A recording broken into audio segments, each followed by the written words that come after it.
मरे हुए व्यक्ति को अकेला क्यों नहीं छोड़ा जाता है? जो जन्मा है वह मरेगा ही, चाहे वह मनुष्य हो, देव हो, पशु या पक्षी, सभी को मरना है। ग्रह और नक्षत्रों की भी आयु निर्धारित है और हमारे इस सूर्य की भी। इसे ही जन्म चक्र कहते हैं। जन्म मरण के इस चक्र में व्यक्ति अपने कर्मों और चित्त की दशा अनुसार नीचे की योनियों से ऊपर की योनियों में गति करता है और पुनः नीचे गिरने लगता है। यह क्रम तब तक चलता है जब तक कि मोक्ष नहीं मिल जाता है। कई बार स्थितियां बदल जाती है। आओ जानते हैं गरुड़ पुराण के अनुसार कि मरने के बाद क्यों नहीं शव को अकेला छोड़ा जाता है। नमस्कार दोस्तों, धर्मा वचन चैनल पर आप सभी का स्वागत है। अगर आप भी भगवान श्री कृष्ण के भक्त हैं तो कमेंट में जय श्री कृष्णा जरूर लिखें। तो चलिए शुरू करते हैं आज की प्रस्तुति। नंबर 1, सूर्यास्त के बाद हुई है मृत्यु तो हिंदू धर्म के अनुसार शव को जलाया नहीं जाता है। इस दौरान शव को रात भर घर में ही रखा जाता है और किसी न किसी को उसके पास रहना होता है। उसका दाह संस्कार अगले दिन किया जाता है। यदि रात में ही शव को जला दिया जाता है तो इससे व्यक्ति को उद्योग की प्राप्ति होती है और उसे मुक्ति नहीं मिलती है। ऐसी आत्मा असुर, दानव अथवा पिशाच की योनि में जन्म लेते हैं।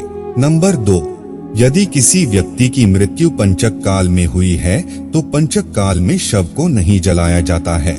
जब तक पंचक काल समाप्त नहीं हो जाता तब तक शव को घर में ही रखा जाता है और किसी न किसी को शव के पास रहना होता है। गरुड़ पुराण सहित कई धार्मिक ग्रंथों में उल्लेख है कि यदि पंचक में किसी की मृत्यु हो जाए तो उसके साथ उसी के कुल खानदान में 5 अन्य लोगों की मौत भी हो जाती है। इसी डर के कारण पंचक काल के खत्म होने का इंतजार किया जाता है, परंतु इसका समाधान भी है कि मृतक के साथ आटे, बेसन या कुछ सूखी घास से बने 5 पुतले अर्थी पर रखकर इन 5 का भी शव की तरह पूर्ण विधि विधान से अंतिम संस्कार किया जाता है। ऐसा करने से पंचक दोष समाप्त हो जाता है। नंबर 3, यदि कोई मर गया है परंतु उसका दाह संस्कार करने के लिए उसका पुत्र या पुत्री समीप नहीं होकर कहीं दूर है तो उनके आने का इंतजार किया जाता है। तब तक शव को घर में ही रखा जाता है और किसी न किसी को शव के पास रहना होता है। कहते हैं कि पुत्र या पुत्री के हाथों ही दाह संस्कार होने पर मृतक को शांति मिलती है, अन्यथा वह भटकता रहता है। नंबर 4, शव को अकेला छोड़ दिया जाए तो उसके आसपास लाल चींटियां या अन्य कोई नरभक्षी रेंगने वाला प्राणी या पशु आकर शव को खा सकता है। इसीलिए वहां कोई ना कोई व्यक्ति बैठकर शव की रखवाली करता है।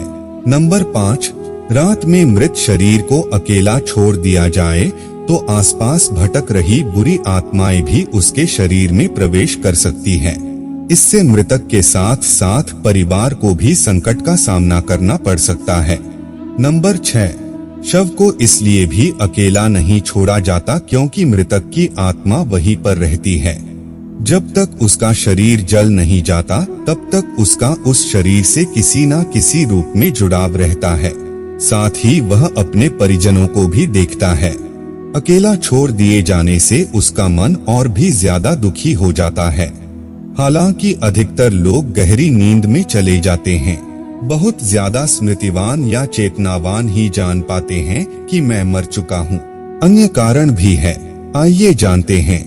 नंबर 1, यह भी माना जाता है कि यदि ज्यादा समय हो जाए तो शव से निकलने वाली गंध के चलते कई तरह के बैक्टीरिया भी पनपने लगते हैं और मक्खियां भी भिनभिनाने लगती हैं।